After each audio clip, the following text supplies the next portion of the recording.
ওনারা জানন 40-41 বছর বিএনপি রাজনীতির লাই আই জড়িত আছিলাম।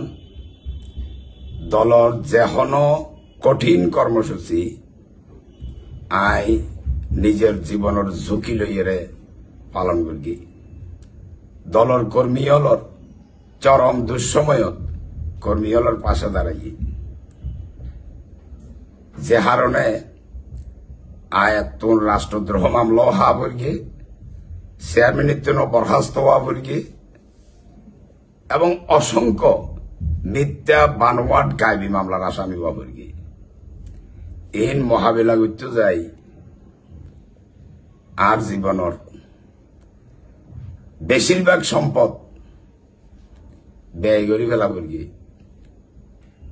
ওনারা সবচেয়ে বড় সাক্ষী। রাজনীতি করতে যাই আয় কি করি, রাজনীতির তো নাই কি পাই।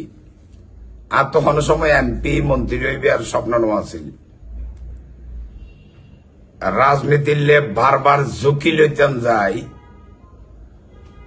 আর তোর মনে থাকান স্বপ্ন জাগতে শুরু হইয়ে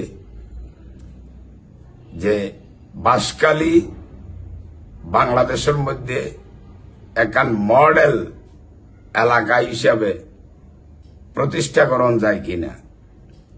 যে স্বপ্নতুন আই আর দলতুন মনোনয়ন আশা করিলাম। দল আর প্রাথমিক মনোনয়ন ন দেয় সমস্যা নেই, কিন্তু বাঁশখালীর লক্ষাধিক মানুষ গত 22শে নভেম্বর দক্ষিণ চট্টগ্রামের সবচেয়ে বড় মাঠ জলদি হাই স্কুলের মাঠত উপস্থিত হইয়ে আর আদেশ গড়িয়ে নির্বাচন গড়িবার লাই আয় মনে করিলাম দে বাঁশখালীর মানুষের এই আহ্বানরে আর দলের সম্মান দেখাইব, দল মনোনয়ন রিভিউ করিব। আজ ইয়া 12 দিন পরাই আয় অনুভব করলাম দে বাঁশখালীর এই লক্ষ লক্ষ মানুষের মতামত আর দলর হন এক জায়গা যাই আটকি যার গই। সুতরাং আইও চিন্তা করি আর আল্লাহ আর দুনিয়াত ফাটাইবার সময় কি আল্লাহ বিবেচনা করিও ন ফাটায়, আর আয় দুনিয়াত আইবার সময় কে তোর ফুসর করিও নো আই।